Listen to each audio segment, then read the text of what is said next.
여러분 오늘도 잘 견디고 계십니까? 김명준의 뉴스파이터입니다. 취업을 앞둔 자녀를 둔 분들을 위해 면접 잘 보는 비결을 알려드릴게요. 잘 들어보세요. 말끔한 복장, 당당한 시선, 간결한 대답, 그리고 이게 제일 중요한데요. 면접관이 아빠 친구. 네, 갑자기 무슨 얘기냐고요. 선관위 고위직 자녀가 선관위에 취직하려고 면접 보러 왔는데 아빠 친구들이 면접관으로 떡하니 나와서 최고점을 줬다고 합니다. 이게 아빠 찬스가 아니면 뭐가 아빠 찬스겠습니까? 선거 기간에 내로남불이라는 표현도 못 쓰게 했던 선관위, 자기들이 내로남불하고 있습니다. 5월 30일 화요일 김명준의 뉴스파이터, 잠시 뒤에 이 황당한 사건 짚어보도록 하겠습니다.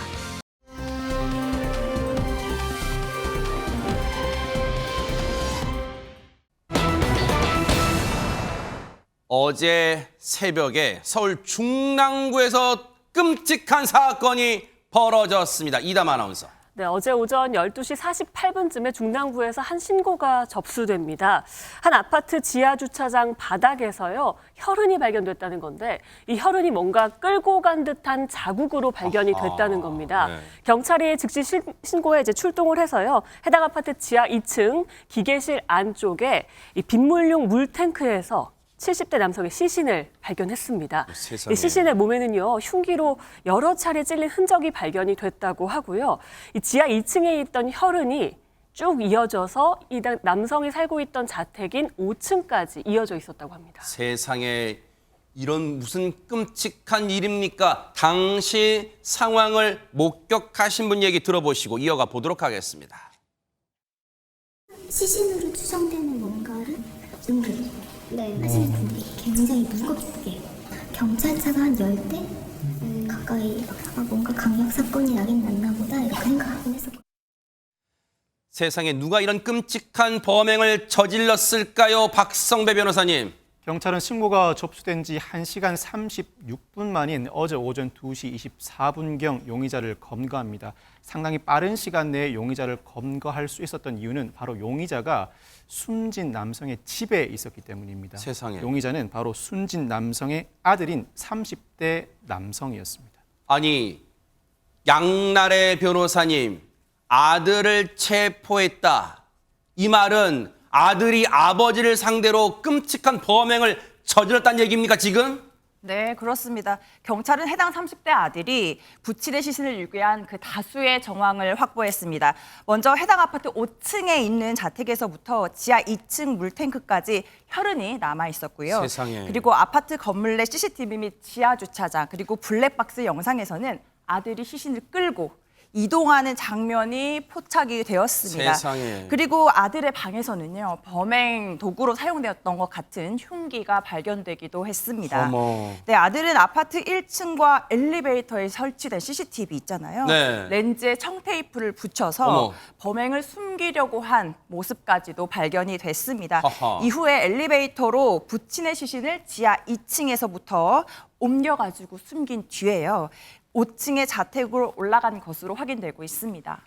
대체 아버지와 무슨 악감정이 있었게? 아니, 이런 천인 공노할 짓을 저질러요, 하재근 평론가님. 그러니까 정확히 어떤 배경에서 이런 일이 벌어졌는지 그걸 지금 정확하게 알 수는 없는데 아하. 그 주변 이웃들의 증언에 따르면 네. 그 당시에 한밤중에 한 30분에서 40분 정도 심하게 몸싸움하는 소리를 들었다라고 아하. 하거든요. 네. 그러니까 뭔가 부자지간에 어떤 다툼이 있었던 것인지 네. 그렇게 추정이 되는데 이 집이 원래는 4식구가 사는 집입니다. 네. 70대 노부부하고 아들 둘, 네. 4식구가 사는데 전날에는 어머니가 여행 가서 없었고 아하. 아들 둘 중에서 다른 한 명도 집에 없었습니다. 아하. 그러니까 아버지 한 명, 아들 한 명, 네. 그러니까 둘만 있는 상태에서 뭔가 다툼이 있었지 않나라고 추정이 되는데 네. 저 아버지가 주변 이웃들의 말씀에 따르면 네. 평소에 뭐 성격이 좋은 분이었다. 그리고 집안에서 뭐 가정폭력 신고 같은 것도 없었고 허허. 문제가 없는 집이었다. 네. 이런 증언들이 나오고 있습니다. 평소에는 그 어떤 다툼의 소리도 들리지 않는 조용한 가족이었다는 게 주변 분들의 얘기예요. 그렇다면 분명 그날 뭔가 이유가 있어서 그날 뭔가 사달이 일어난 거 아닙니까? 박성배 변호사님. 그러면 그 용의자인 그 아들을 상대로 물어보면 될 일 아니에요. 아들인 30대 남성 체포 직후부터 오늘까지 이틀째 범행을 부인하고 있는데 아하. 횡설수설하는 모습도 보이고 있다고 합니다. 이 체포 직후에 경찰에는 다른 사람이 살해한 것이라고 주장을 했는데 이후에도 모르는 사람이 그랬다. 세상에. 자신은 살해하지 않았다는 취지로 혐의를 부인하고 있습니다. 오늘 오전 10시경 영장실질심사를 받기 위해 법원에 출석하는 길에도 살인 혐의를 인정하는지 시신을 왜 유기했는지 각종 질문이 쏟아졌지만 아무런 대답을 하지 않고 법원 안으로 들어갔습니다. 네. 경찰은 사건 당시 집을 비운 어머니를 불러서 평소 부자간 관계 등에 대해서도 질문했지만 어머니조차도 아들이 왜 그런 행동을 했는지 모르겠다고 진술하고 있어 범행 동기가 오리무중입니다. 경찰은 일단 아들에 대해서 존속살해 및 사체 은닉 혐의로 구속영장을 신청하는 한편 구체적인 범행 동기를 조사하고 있는데 사전에 계획된 범죄일 가능성도 배제하지 않고 있습니다. 특히 범행 동기를 밝히기 위해서 프로파일러도 투입할 계획을 세워두고 있습니다. 지금 이 부분은요.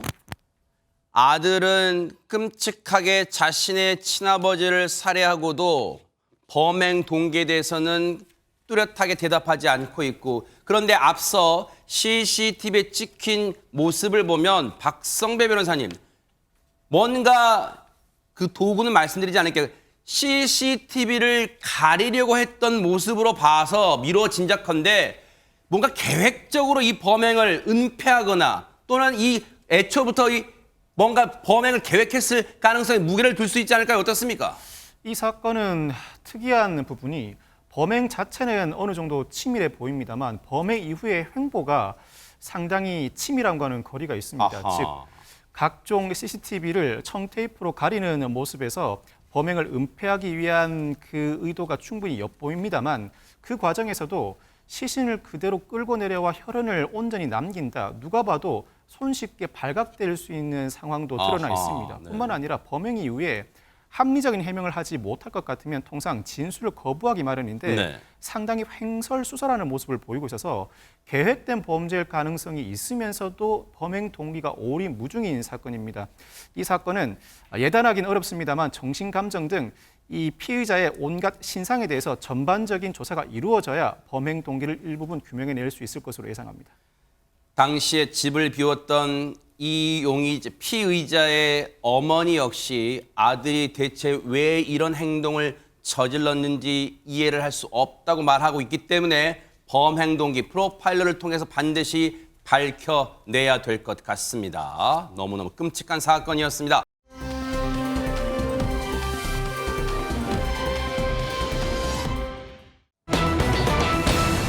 분위기 바꿔볼게요.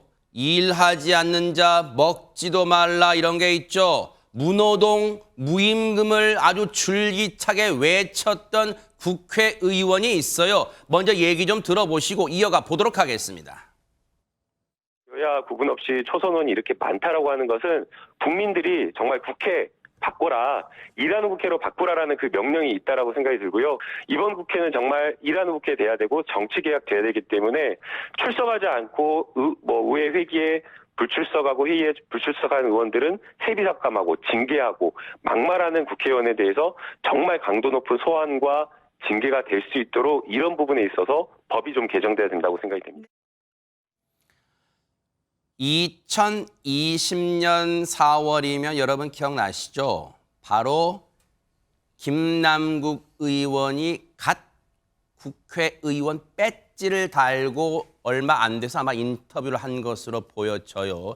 하재근 평론가님, 몇 년 뒤에 자기한테 띄우는 편지예요, 김남국 의원이? 네, 김남국 의원이 그 당시에는 네. 뭐 회의에 불출석하고 이런 의원들은 세비를 삭감해야 된다, 뭐 징계해야 된다 이런 식으로 얘기를 했었는데 정작 김남국 의원 자신이 지금 두문불출하면서 세비를 그대로 받는 것이 아니냐 그런 얘기가 나오는 거예요.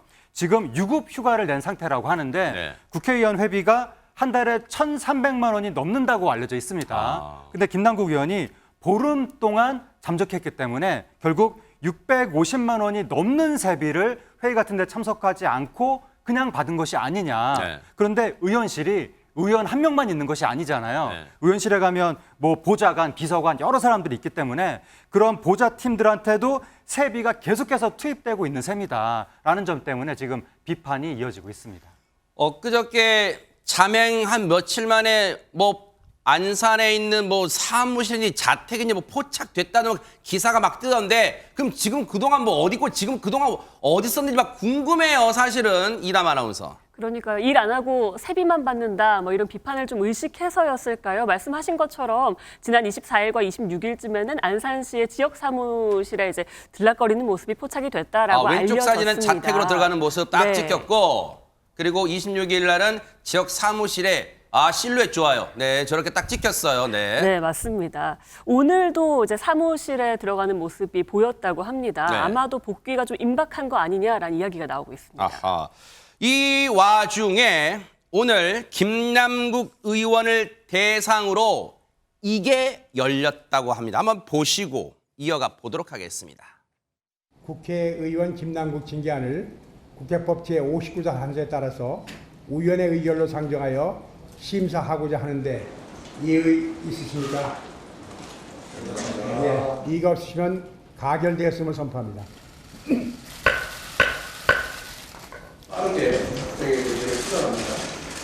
우리가 관련 내용을 잘 정리하는 것이 꼭 필요하다고 생각됩니다. 불필요하게 결정이 지연되면서 우리 윤리뿐 아니라 국회 전체가 비난을 받게 될 가능성이 높아집니다.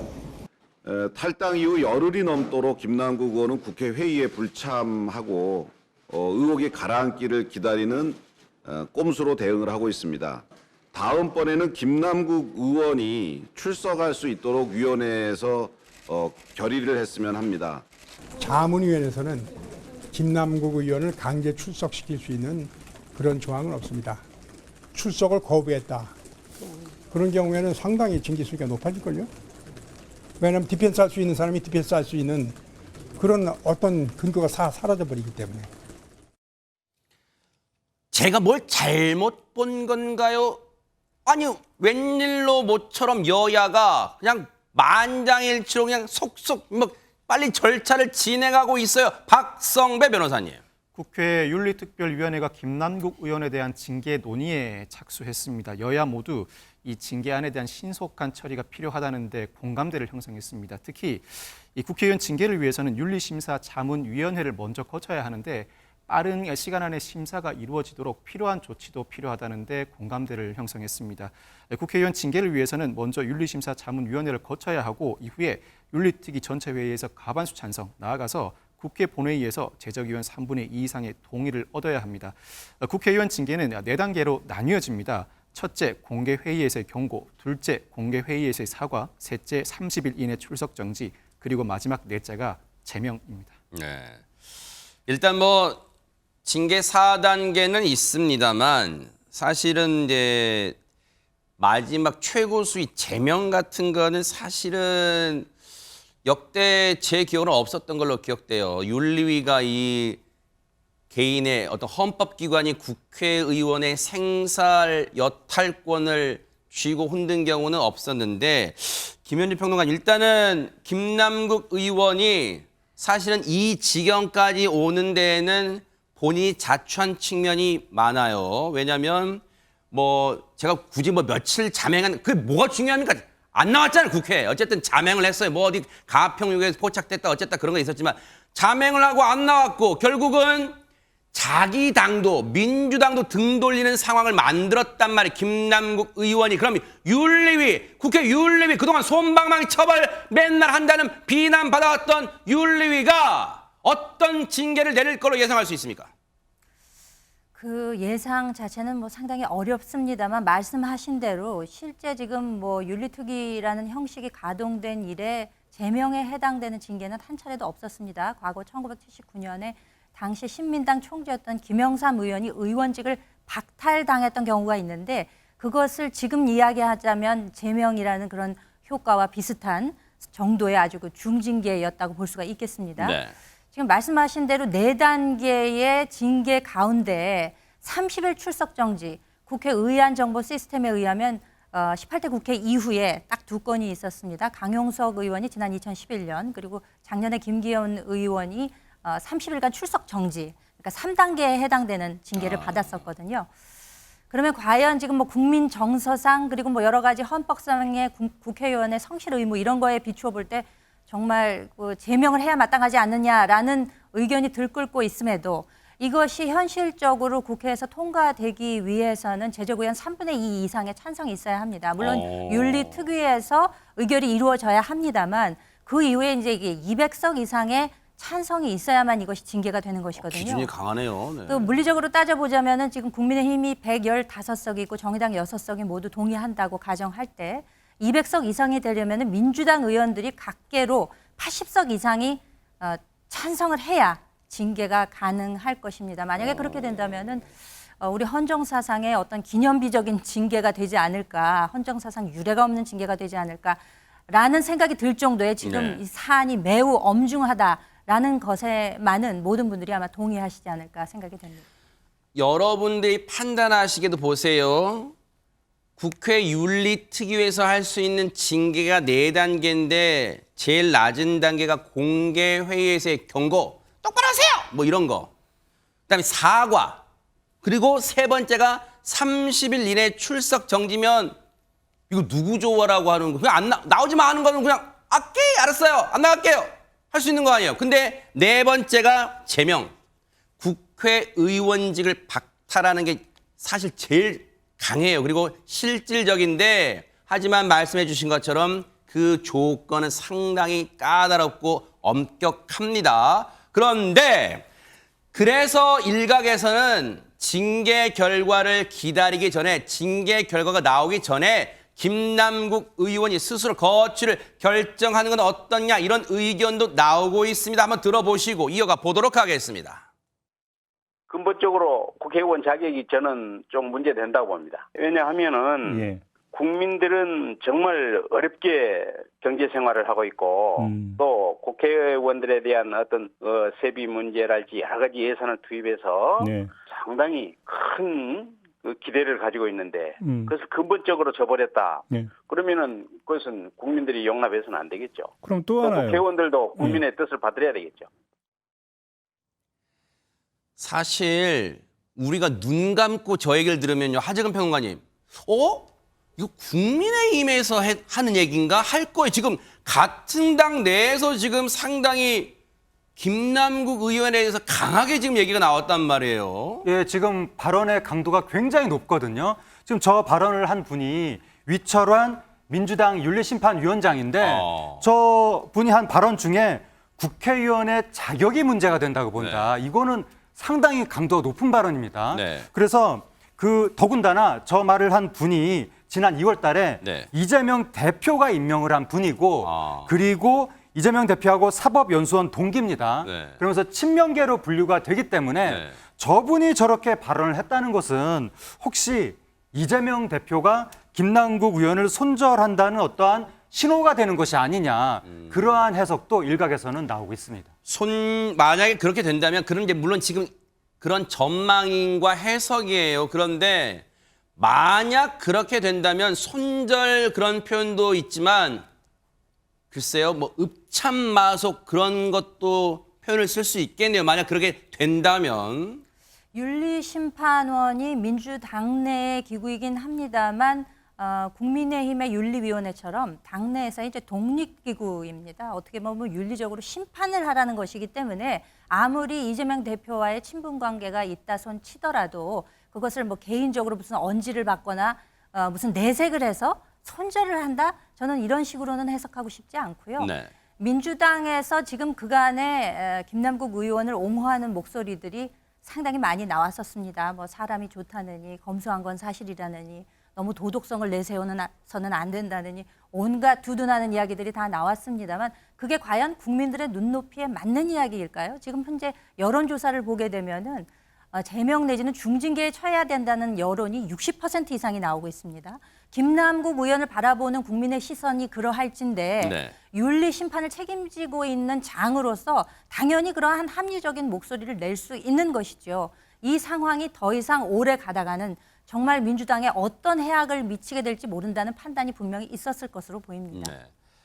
어쨌든 지금은 차분하게 지켜봐야 될 거. 일단 첫 단추가 국회 윤리특위가 과연 어떤 결정을 내릴지이고 그 이후에 과연 그 결정대로 국회가 어떤 결정, 여야가 어떤 결정 내릴지 한번 지켜볼게요. 차분하게 한번 따라붙어 보도록 하겠습니다. 자, 여러분과 함께하는 김명준의 뉴스파이터 다음 얘기로 넘어가 보겠습니다.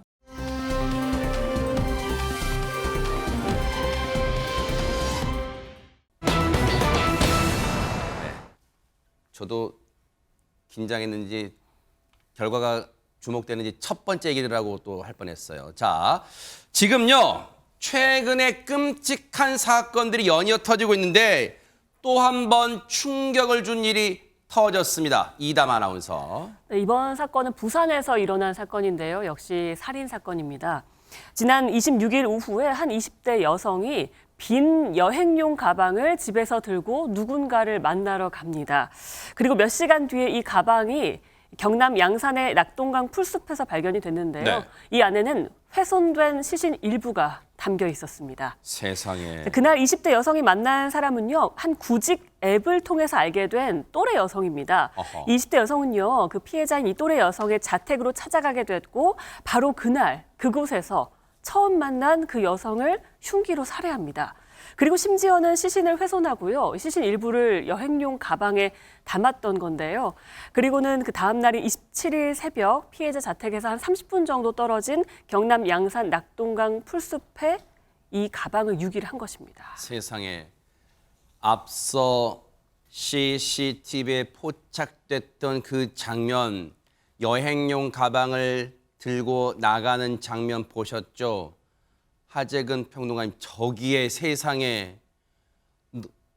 저기에 이제 뭔가 준비를 하기 위해서 가지고 나간가, 저런 장면이 있고요. 저기에 나중에 풀숲에서 결국 시신 일부를 담은 그 가방이 발견이 됐는데, 근데 뭔가 이 사건을 은폐하려는 모습으로 보이는데 이 사건이 어떻게 드러나게 됐을까요? 바로 택시기사분이 유심히 본 거예요. 그러니까 저 20대 여성이 피해자의 시신 일부하고 또 피해자 뭐 신분증, 피 묻은 옷까지 이런 거를 저 여행용 가방에 집어넣고 새벽에 네. 택시를 타고 버리려고 간 거예요. 유기를 하려고. 아하. 그런데 택시기사분이 새벽 시간대에 어떤 여성이 커다란 여행 가방을 들고 탔는데 혈흔처럼 보이는 흔적이 가방에 있었다고 합니다. 아하. 그리고 그 여성이 낙동강변에 풀숲으로 가방을 들고 내려서 가길래 그거를 그냥 지나치지 않고 이건 이상하다라고 그렇죠. 판단을 해서 바로 경찰에 신고를 한 겁니다. 아하. 경찰에 출동을 해서 보니까 가방 안에서 여러 가지 뭐 신분증, 피 묻은 옷까지 시신의 일부 이런 게 발견이 되면서 바로 긴급 체포를 한 겁니다. 저 택시기사님의 예리한 눈썰미와 뭔가 촉이 아니었다면요, 이 사건이 오래 걸렸을 수도 있어요. 왜냐하면 보세요. 그 밤중에 새벽에 택시를 타고 어떤 무슨 번화가나 가게 앞이 아니라 낙동강변 풀숲에 왜 내려요? 뭔가 그 택시기사님의 신고정신 덕분에 발각되게 됐는데 이 몹쓸 여성요, 구속 전 피의자 신문 영장 심사를 받았습니다. 한번 보시고 이어가 보도록 하겠습니다.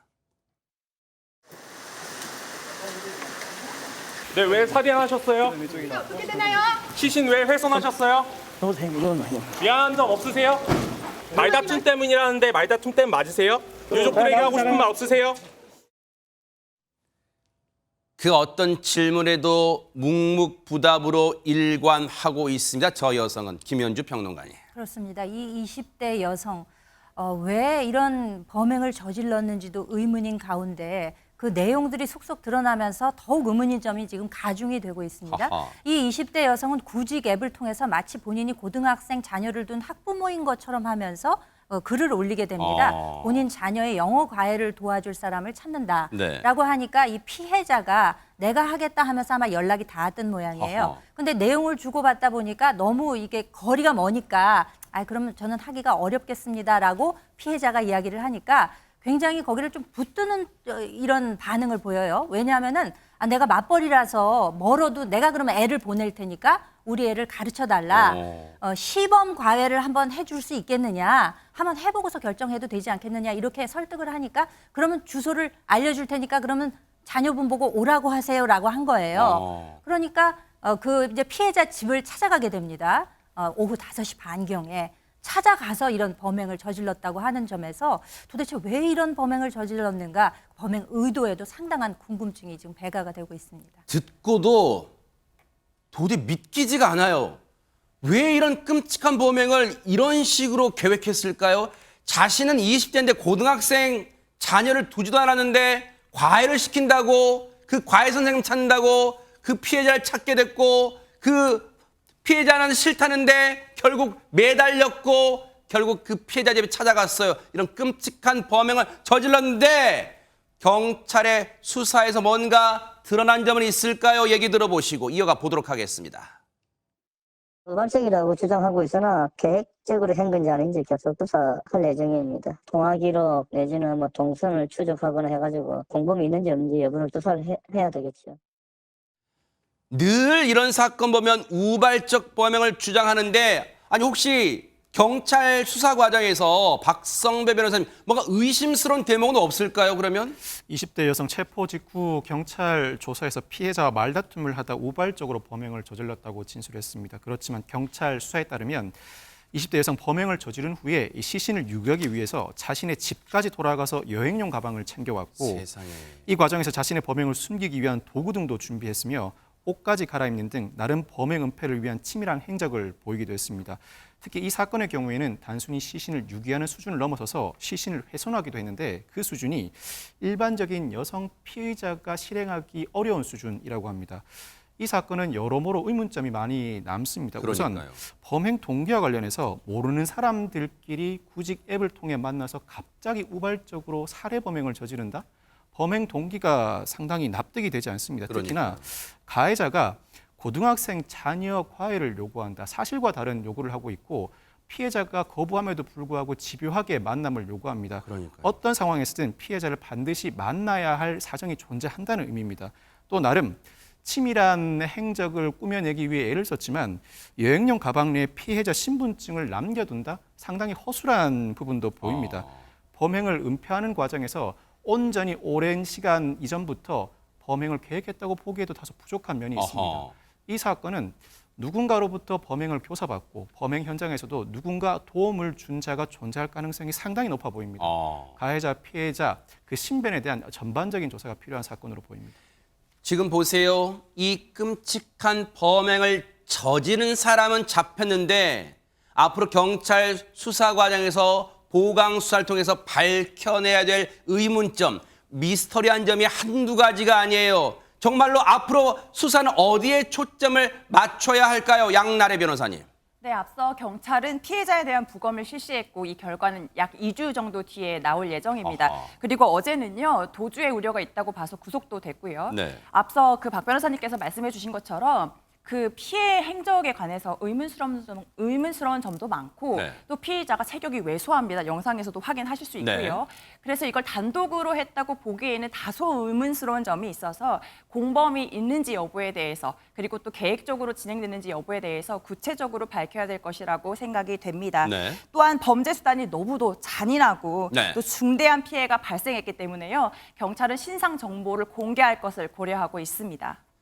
이 피해자의 억울함, 지금 이 안타깝게도 목숨을 잃은 피해자의 억울함을 풀어주기 위해서라도 반드시 범행 동기, 공범 여부 등등을 밝혀내 주시기를 눈 부릅뜨고 지켜보도록 하겠습니다.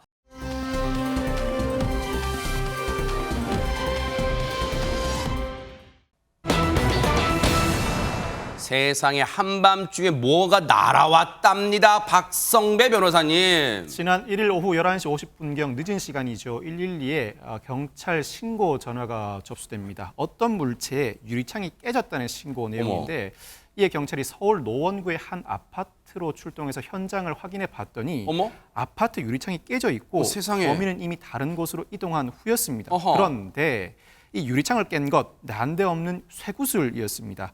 이후 경찰 본격적으로 용의자를 추적하기 시작합니다. 세상에 보세요. 창문에 난 구멍 보세요. 저게 그냥 살짝 흠이 가거나 금간 정도가 아니라 이담 아나운서 딱 봐도 쇠구슬이 유리를 관통했다는 게 느껴져요, 지금. 그러니까요. 정말 세게 뭔가로 던진 것 같죠. 네. 현장 CCTV가 확보가 됐다고 합니다. 영상을 보면서 설명을 해드리겠습니다.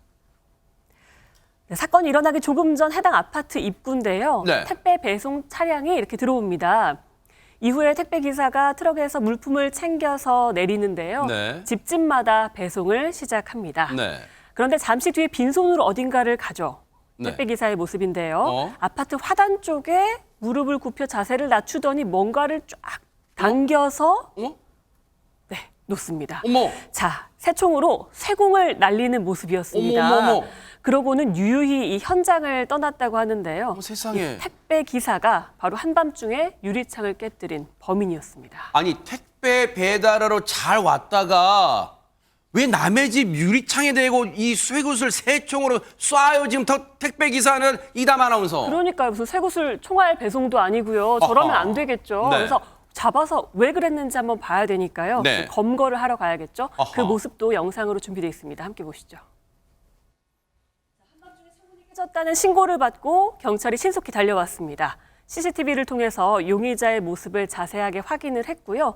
범인의 차량을 쫓아서 현장 일대를 샅샅이 수색해서 용의자를 발견했습니다. 어허. 황당한 건요. 남의 집 창문 깨놓고 태연하게 다른 아파트 단지에서 택배 배송을 준비하고 있었습니다. 어머. 처음에는 범죄 사실을 좀 부인했다고 하는데요. 네. 해당 CCTV 영상 보여주자 범행을 인정했습니다. 어허. 이내 경찰에 검거가 됐습니다. 범인이 잡혀서 다행이긴 한데 혹시 김현주 평론가님 당시에 저 쇠구슬이 관통했던 그 집 안에는 혹시 사람들 없었을까요? 아, 있었죠. 그러니까 그 피해 집주인이 무척 놀랐을 거 아니에요. 어허. 밤중에 갑자기 꽝 하고 뭐가 크게 떨어지는 느낌을 어머, 받았다는 어머. 거예요. 네. 그러니까 그 자체도 놀랄 일이잖아요. 네. 아, 그런데 이분이 이제 밤에 잠이 안 온대요. 아이고. 이 일을 겪으면서 일종의 트라우마가 생긴 게 아닌가 염려가 될 정도인데 네. 이게 집이 저층이기 때문에 네. 또 이런 일 발생하는 거 아니야? 아하. 라면서 밤에 잠도 못 자고 있다고 토로를 했다고 합니다. 왜 안 그러겠습니까? 지금 보세요. 난데없이 밖에서 뭔가 쇠구슬이 날아와서 진짜 날벼락이 벌어졌는데 근데 지금 저 택배 기사는 왜 저런 짓을 저질렀을까요? 하재근 평론가님. 택배 기사의 주장에 따르면 택배 일을 하다 보니까 고양이가 방해가 됐다. 그래서 고양이를 쫓으려고 했을 뿐이지 창문을 쏜 게 아니다. 그렇게 주장했다고 합니다. 아하. 그런데 이제 집주인분은 뭐라고 그랬냐면 택배 기사가 아파트 현관 앞에 오랫동안 서 있었는데 고양이는 보이지 않았다라고 네. 하면서 새총을 왜 가지고 다니는지 모르겠다라고 주장했습니다. 아니 이 말을 믿으라고요? 고양이가 호랑입니까? 배달하는데 고양이가 무슨 방해가 된다는 거예요? 양나래 변호사님. 말이 되는 소리를 해야죠 지금. 네, 그러게나 말입니다. 경찰은 일단 택배 기사인 40대 남성을 특수재물손괴 혐의로 긴급 체포했고요. 네. 지금 수사 계속 진행 중에 있습니다. 아하. 형법 제369조에 따르면요. 특수손괴죄에 적용되면 5년 이하의 징역 또는 1,000만 원 이하의 벌금에 처해질 수가 있습니다. 네. 저 택배 기사는요 참 나쁜 거예요. 왜 그런 줄 아세요? 지금 이 시각에도 전국에서 성실하게 택배 배송 업무를 하고 계신 많은 택배 기사들 얼굴에 먹칠한 거예요. 괜히 의심 가는 눈초리 받게 만들잖아요. 정말로 반성하고 법의 처벌 따끔하게 받기를 바랍니다.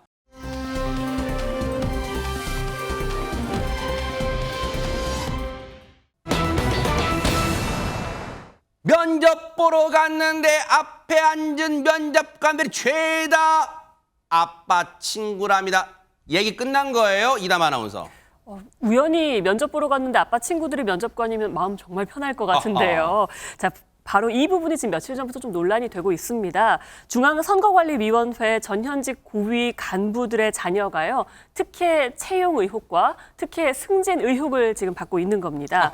박찬진 사무총장 또 송봉섭 사무차장을 비롯한 전현직 고위 간부의 자녀들 6명이요. 원래는 다른 지방 공무원이었는데 최근 몇 년 새에 경력직으로 선관위에 채용이 되면서 특히 논란이 일고 있습니다. 한번 봅시다. 잠깐 볼게요. 네. 선관위 전현직 고위 간부 자녀 채용 특혜. 제목 장황합니다. 박찬진 사무총장은 딸, 김세환 전 사무총장은 아들. 아이고 사이 좋다. 윤재현 전 세종 선관위 상임위원 딸. 송봉섭 사무차장은 딸. 신우영 제주 상임위원은 아들. 김정규 경남 선관위 총무과장은 딸. 6명. 자랑스럽습니다. 네. 이 직원들이요. 입사할 때 면접관이 이제 죄다 이제 아빠와 함께 일했던 동료들이었던 거죠. 그렇기 때문에 좀 아빠 찬스 아니냐라는 의혹이 불거지고 있는 건데요. 네. 저게 지난 26일까지 드러난 게 이제 6건입니다. 저 6건 가운데 승진을 한 건이 또 5건 정도가 된다고 해요. 이에 대해서 국회 행정안전위원회 국민의힘 이만희 의원이요. 임용 승진 과정에서도 아빠의 영향력이 좀 의심된다. 그런 의혹이 있다라고 주장을 했습니다. 자, 흥부는 잠시 뒤에 상황을 좀 알아보고 할게요. 자, 차근차근 짚어볼게요. 어떤 식으로 면접에서 이른바 아빠 찬스 특혜가 있었다는 거예요. 박성배 변호사님.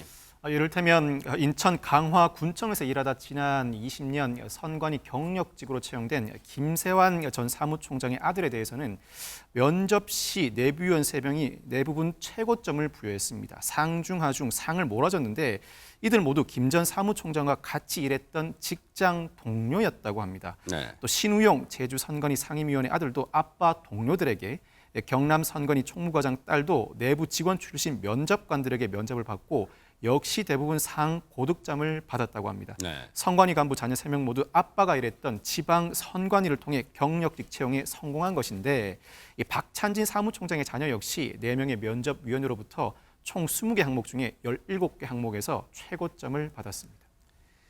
신입, 여러분들 이 채용 과정 보면 신입이 아니라 경력직 같은 경우에는 굉장히 면접의 비중이 중요합니다. 김현주 평론가님. 그렇죠. 뭐 경력직의 경우에는 경력을 어느 정도 인정을 받으니까 면접이 더 중요할 수가 있죠. 그런데 이제 간부급에서 기존에 이미 6건이 나왔잖아요. 3급 이상에서 5명, 4급에서 1명이 나왔는데 이제 이렇다 보니까 4, 5급도 아마 이제 조사를 한 모양이에요.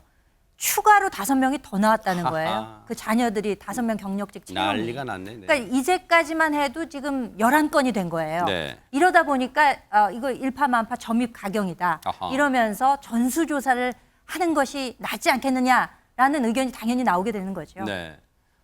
쉽게 말하면 아빠가 다니는 회사에 지금 이 아들, 딸들이 들어간 거예요. 그러면 혹시 들어가게 되면 아니면 들어갈 때나 양나래 변호사님, 제 아빠가 누굽니다. 자랑스러운 누굽니다라고 말해야 되는 거예요? 아니면 말 안 해도 되는 거예요? 네, 그 간부들 자녀가 채용됐을 당시에 선관위의 행동 강령에는요, 사촌인의 친족이 직무 관련자인 경우에는 기관장에게 미리 신고해야 된다는 이러한 조항이 있었습니다. 그래요? 하지만 현재 이 아빠 찬스 이 의혹을 받는 좋다. 선관위 네. 전 현직 간부 6명은요. 네. 자녀 채용 과정에서 사적 이해관계 신고하지 않았습니다. 아하. 네, 사촌인의 친족이 직무 관련자인 경우에 소속 기관장에게 신고를 해야 한다는 거죠. 즉 이거 행동 강령 있는데도 안 네. 지킨 거죠.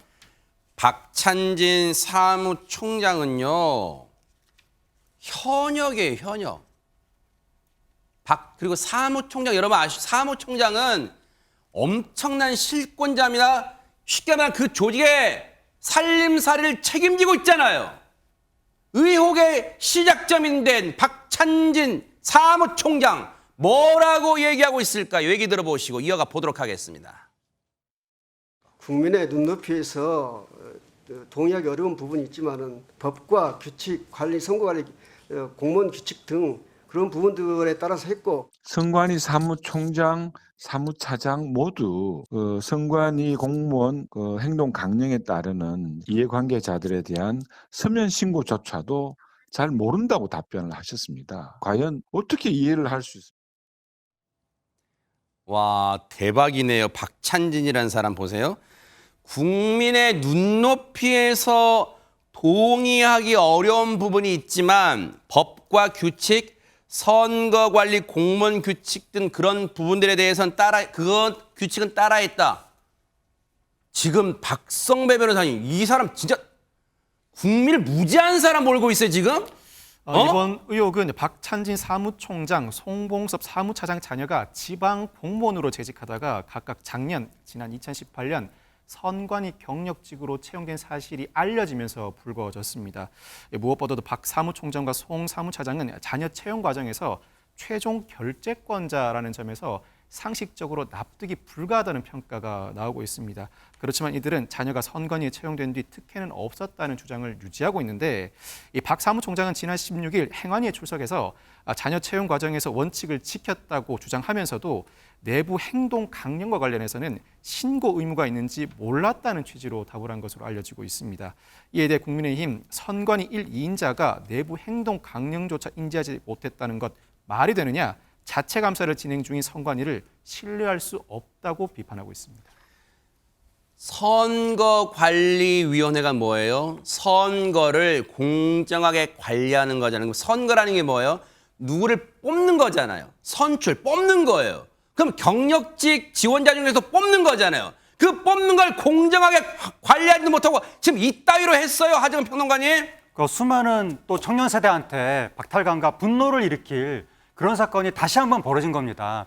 그러니까 우리 사회가 그러니까 어떤 기회 평등이 보장되는 그런 사회가 아니라 일종의 권리라든가 사회적 지위가 세습되는 참호용 사회로 바뀌는 것이 아니냐, 그런 이야기가 나오고 있는데, 이런 속에서 젊은 세대의 분노는 점점 커져만 가고 이런 상황이 있는 것인데, 중앙선관위 정도 되면 더 다른 곳보다 모범을 보여야 하는 것이거든요. 그런 곳에서 오히려 이렇게 짬짬이를 했다는 의혹이 나오는 것은 도무지 말이 안 되는 것이고, 그러다 보니까 국민의힘에서 지금 꼼수와 특혜의 종합선물 세트다, 침묵으로 일관하고 책임을 방기한 노태욱 선관위원장도 사퇴해야 된다, 이런 식으로 주장하고 있는데, 거기에 대해서 더불어민주당은 국민적 눈높이에 맞지는 않지만 취임 전의 일로 사퇴를 촉구하는 건 선관위를 장악하기 위한 술수다, 이렇게 맞서고 있습니다. 또 여기서도 여야가 갈려요, 입장이. 오늘 오전에 선관위가 긴급 회의를 열었답니다. 한번 보시고 이어가 보도록 하겠습니다. 한 말씀만 부탁드릴게요. 네, 내일 입장 발표하겠습니다. 그 선관위에서 고발하신다는 보도가 좀 전에 나왔는데 그거는 내일 입장 발표하겠습니다. 오늘 그럼 어떤 논의 좀 하셨는지 설명 좀 부탁드립니다. 제도적 개선에 관한 것들인데, 그건 자세한 내용들은 내일 전체적으로 감사 결과와 같이 말씀을 드리겠습니다. 제 기본 입장은 하여튼 국민의 눈높이에서 국민이 응할 때까지 그런 방안을 고민하고, 국민 또 실망시켜드리지는 않겠습니다. 그래서 우리 국민들도 믿어주시고 열심히 노력하겠습니다. 국민들이 믿을 수 있을까요? 지금 선관위의 신뢰가 저 바닥이 어딘지도 모를 정도로 지금 추락했어요, 지금. 그렇습니다. 선거는 민주주의의 꽃이라고 할 수 있죠. 그런 선거를 공정하게 관리하라고 독립적인 권한을 주기 때문에 중앙선거관리위원회를 포함해서 모든 선관위는 헌법상의 독립기관입니다. 그렇기 때문에 자체적으로 이제 조사를 하고 있어요. 자체 조사가 얼마나 힘을 발휘할까요? 지금 노태학 중앙선거관리위원장께서 일종의 유감 표명 비슷한 말씀을 하시긴 했습니다만, 국민 눈높이에 맞추겠다고 지금 얘기를 했잖아요. 기존의 소쿠리 투표 등등으로 해서 국민 눈높이는 이미 지금 낮아질 대로 그야말로 낮아져 있는 상황인데, 그조차도 지금 맞추지 못하고 있는 거거든요. 전수조사를 한다 하더라도 자체 조사로서 얼마나 효능이 있을까라는 것도 의문이고, 따라서 국민권익위원회에서는 합동조사도 가능하다라는 지금 이야기가 나오고 있습니다. 무엇보다 우리 민주주의를 지켜야 할 마지막 보루, 선거를 공정하게 관리해야 할 책임이 있는 기관에서는 이번 사태를 계기로 해서 앞으로는 보다 공정 그 자체로 나아가기 위해서 더욱 노력을 배가해야 되지 않을까 싶습니다. 그러니까요. 정말 환골탈태 의지가 있다면 내일 입장 한번 볼게요. 어떤 입장을 내놓을지 한번 지켜보도록 하겠습니다.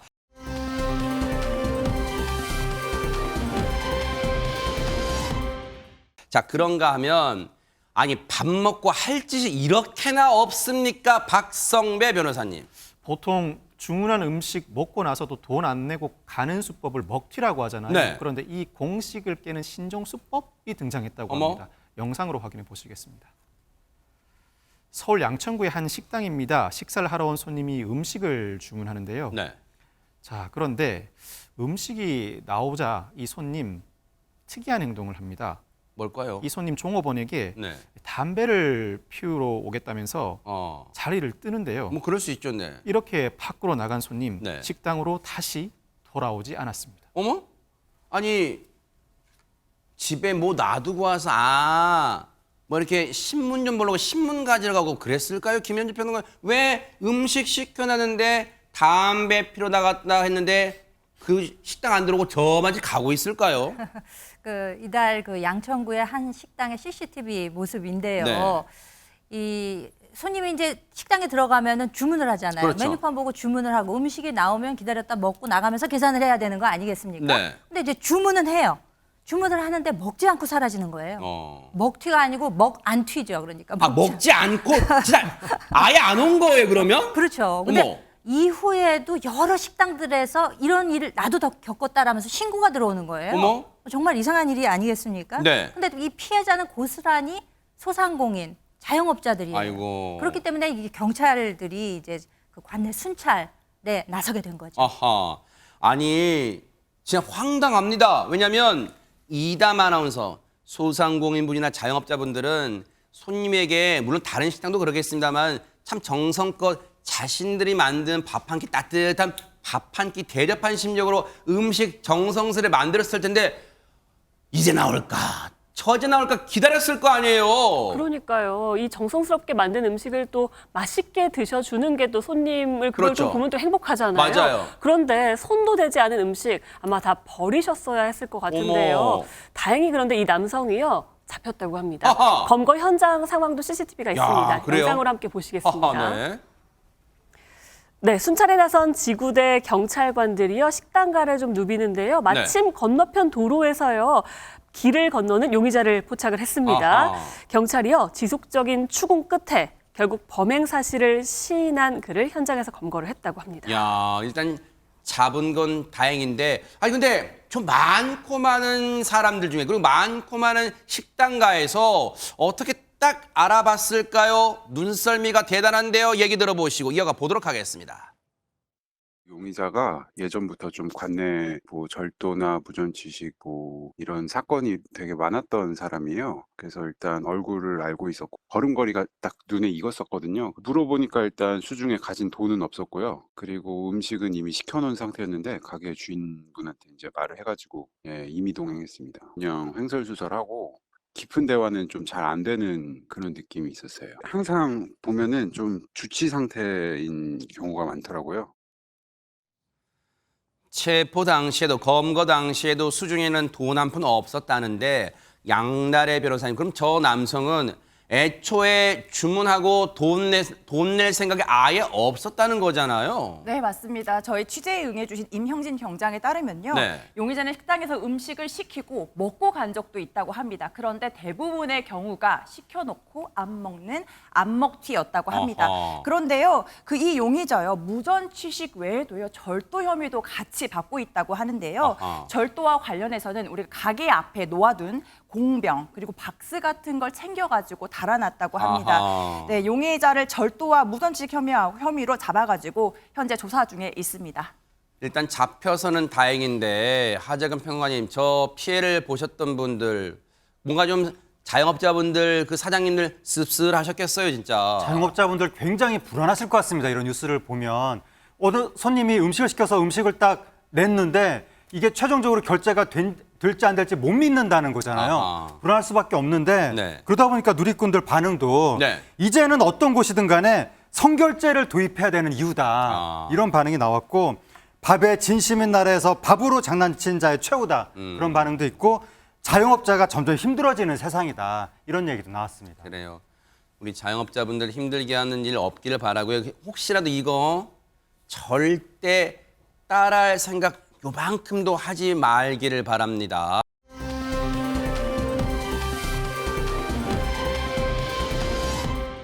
자, 그런가 하면 그 밖에 이모저모 나라박 소식 좀 알아볼까요? 박성배 변호사님 첫 소식 준비하셨죠? 이 벌목꾼들을 위한 스포츠 대회가 열렸는데 그 네. 경기 종목들 상당히 독특합니다. 어허. 대회 현장 함께 보시면서 설명해 드리겠습니다. 이 물 위에 떠 있는 통나무에서 두 참가자가 열심히 팔을 굴립니다. 통나무를 굴려서 상대방을 먼저 떨어뜨리는 사람이 이기는 경기인데, 야, 균형 잡기 만만치 않아 보입니다. 그러니까요. 쉽지 않아 보이는데요. 네. 또 다른 한편에서는 손도끼로 열심히 나무를 패기도 하고요. 이야. 무뚝 솟은 나무 기둥 위로 쏜살같이 우와. 오르기도 합니다. 아찔합니다. 이날 참가자들 총 14가지 종목에서 갈고 닦은 14가지 종목이 있어요? 어려웠다고 하는 느낌이 들었습니다. 벌목꾼도 아무나 하는 게 아닌 것 같습니다. 아니 저 굵은 아름드리 통나무로 할 수 있는 게 14가지 종목이 있다는 게 깜놀입니다. 진짜 하재근 평론가님. 예, 저도 정말 놀라운데요. 사람이 통나무 위에 올라와서 막 이렇게 돌리는 거를 만화에서 봤고 실제로 보는 건 처음인데 네. 캐나다 카슬로에서 열리는 벌목꾼 스포츠 대회라고 합니다. 와. 근데 저 대회가 경기 종목이 통나무, 장작, 도끼, 톱 등을 이용하는데 네. 방금 말씀해 주신 것처럼 종목이 14개에 달하고 근데 힘만 쓰는 게 아니라 뭐 균형감이라든가 민첩성 다양한 요소가 필요하기 때문에 네. 남녀노소 다양한 사람들이 참가한다고 합니다. 야, 도구가 발달하지 않았을 땐 진짜 저렇게 생활했을 거 아니에요. 참 뭔가 그때 생활을 좀 엿볼 수 있는 것 같지 않나 그런 생각도 해봅니다. 대회 주최 측 얘기 좀 들어보시고 이어가 보도록 하겠습니다. A show that's been running for 49 years. It started out as a traditional way for the loggers in the bush to have a little bit of fun. We've turned it into a sport and still has turned it into a national extreme sport coined timber sports. 참 신기한 대회 잘 봤고요.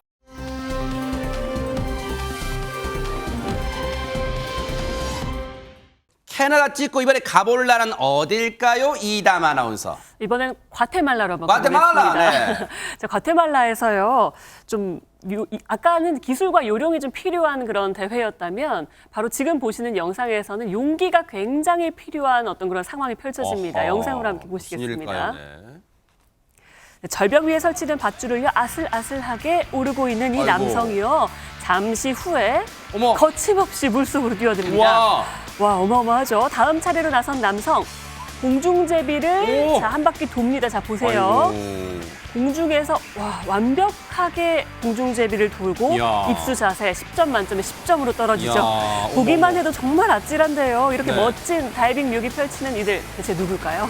대박. 아니 이제 저 절벽에서 뛰어내리는 분들은 양나래 변호사님 심장 대체 몇 개를 갖고 있는 거예요, 진짜. 네, 그러니까 저는 하라고 해도 못할 것 같은데요. 네. 네, 지금 날이 많이 더워지고 있어서 보기만 해도 이 시원한 시원하죠, 다이빙. 네. 네, 이 다이빙 묘기는요, 과테말라에서 가장 높은 폭포인 로스 아마테스 폭포를 포함해서 정글과 호수 등 과테말라 명소 네. 곳곳에서 이어졌습니다. 네. 전 세계 절벽을 돌면서 다이빙 대회를 여는 레드불 클리프 다이빙 시즌을 마감해서 역대 챔피언들이 아찔한 다이빙 묘기에 나선 것이라고 합니다. 네, 다이빙 대회는요, 다음 달 미국 보스턴에서 새로운 시즌을 시작한다고 해서 또 어떤 멋진 다이빙 묘기가 펼쳐질지 기대를 모으고 있습니다. 그러니까요. 어쨌든 시원하긴 한데 첫째도 둘째도 셋째도 안전이 중요합니다.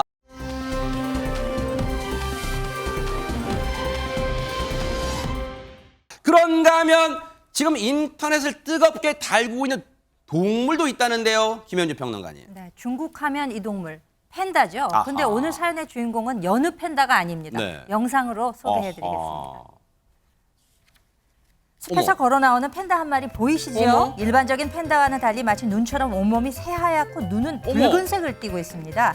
세계적으로 희귀종인 백색증 판다는 발톱을 포함해서 온몸이 순백색이라고 하는데요. 지난달 중국의 한 자연보호 구역에서 찍힌 최근 모습이 공개되면서 화제가 되고 있습니다.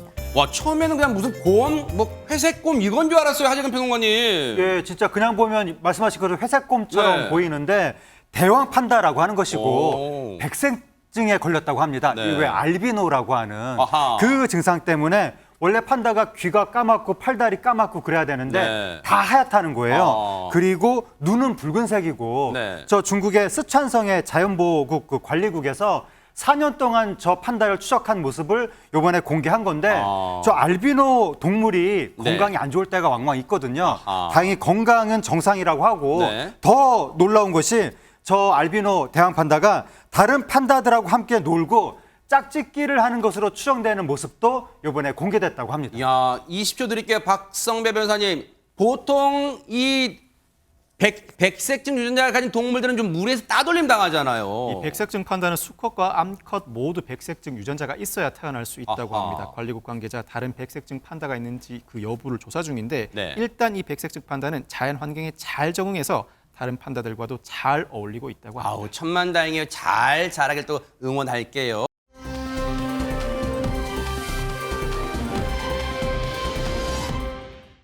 오늘의 클로징은요, 서울 중구에 사시는 박경식 님이 보내주신 내용입니다. 아, MBN에서 가까운 데 사시네요. 읽어드릴게요. 아침에 80 넘으신 아버지 모시고 오랜만에 함께 목욕탕에 다녀왔습니다. 등을 밀어드리는데 어깨가 한없이 좁아 보였습니다. 왠지 모르게 울컥했습니다. 제 나이도 60인데 그동안 저 늙는 것만 생각하고 있었네요. 자주 목욕탕 모시고 가야겠어요. 이렇게 보내주셨습니다. 박경식님은 효자시네요. 세상에 어버이 살아실 때 섬기길 다하여라 그 말처럼 앞으로 더 아버님과 함께하는 시간 가지시길 응원합니다. 김명준의 뉴스파이터 여기서 마칩니다. 함께해 주신 여러분 고맙습니다.